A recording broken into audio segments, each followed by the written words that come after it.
যারা নিজেদের রক্ত ঘাম দিয়ে বিজেপি তৈরি করেছে ৮০-৯০ সাল তারিখ থেকে যখন বিজেপির কিছু ছিল না, তাদের রক্ত দিয়ে বিজেপি তৈরি। এই পার্টির তৃণমূলীকরণ আমরা করতে দেবো। জিতলাম আমরা, মারা গেল দুজন কর্মী আমাদের, এটাও একটা অন্য দিক। এটা যদি উল্টো ফল হতো আজকে, এতক্ষণ পর্যন্ত বিজেপির ২০০ ছেলের খুন হয়ে ১,০০০ মহিলা গ্যাংরেপ হয়ে। রাহুলদা বলছে আমাকে যে শ্রমিক কারা এরা, মোটর সাইকেল চালিয়ে যাচ্ছে, গায়ে গেরুয়া আবির হয়, নির্বাচনের পরে হয়, কিন্তু যে শরীরী ভাষা, যে উচ্চারণ, এটা তো আমাদের লোক নয়, সর্বনাশ হয়ে যাবে।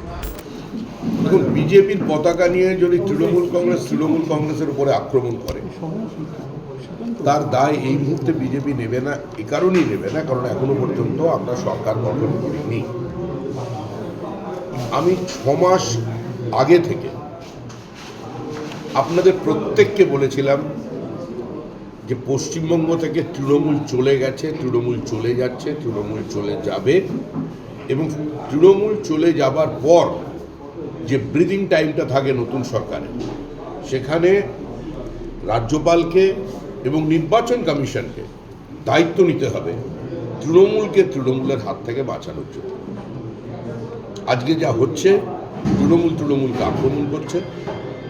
হঠাৎ কিছু নব্য বিজেপি হয়েছে যারা তৃণমূল থেকে ঢুকেছে, এদের আমরা পার্টি থেকে বার করব। বিজেপির তৃণমূলীকরণ হতে দেবো না। শুনুন, যারা নিজেদের রক্ত ঘাম দিয়ে বিজেপি তৈরি করেছে ৮০-৯০ সাল তারিখ থেকে যখন বিজেপির কিছু ছিল না, তাদের রক্ত দিয়ে বিজেপি তৈরি। এই পার্টির তৃণমূলীকরণ আমরা করতে দেবো না। যার যে হামলা হচ্ছে, দরকার হলে আমি রাস্তায় নামবো, আমি রাস্তায় নেমে প্রতিবাদ করব। আমাদের দুজন কর্মী মারা গেছে, জিতলাম আমরা, মারা গেল দুজন কর্মী আমাদের, এটাও একটা অন্য দিক। এটা যদি উল্টো ফল হতো আজকে, এতক্ষণ পর্যন্ত বিজেপির ২০০ ছেলের খুন হয়ে যেত, ১,০০০ মহিলা গ্যাংরেপ হয়ে যেত। কিন্তু আমরা কোনো অবস্থাতে হিংসা চাই।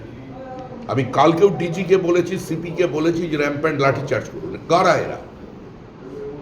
আমাদের দলের একজন সিনিয়র লিডার রাহুল সিনহা, তিনি কাল বাইপাসের উপর দিয়ে আসছেন। পশ্চিমবঙ্গের এমন কোনো ব্লক নেই যেটা রাহুল সিনহা চেনে না বা আমি চিনি না। রাহুলদা বলছে আমাকে যে শ্রমিক কারা এরা, মোটর সাইকেল চালিয়ে যাচ্ছে, গায়ে গেরুয়া আবির হয়, নির্বাচনের পরে হয়, কিন্তু যে শরীরী ভাষা, যে উচ্চারণ, এটা তো আমাদের লোক নয়, সর্বনাশ হয়ে যাবে। আজকে রাজ্যবাসী আমাদের উপর আস্থা রেখেছেন, ভরসা রেখেছেন, আর এইগুলো আমরা চলবে, এটা হবে না। বিজেপির যত বড় নেতাই হোক আর যেই হোক, কেউ এরকম করে তাকে আমরা অ্যারেস্ট করাবো।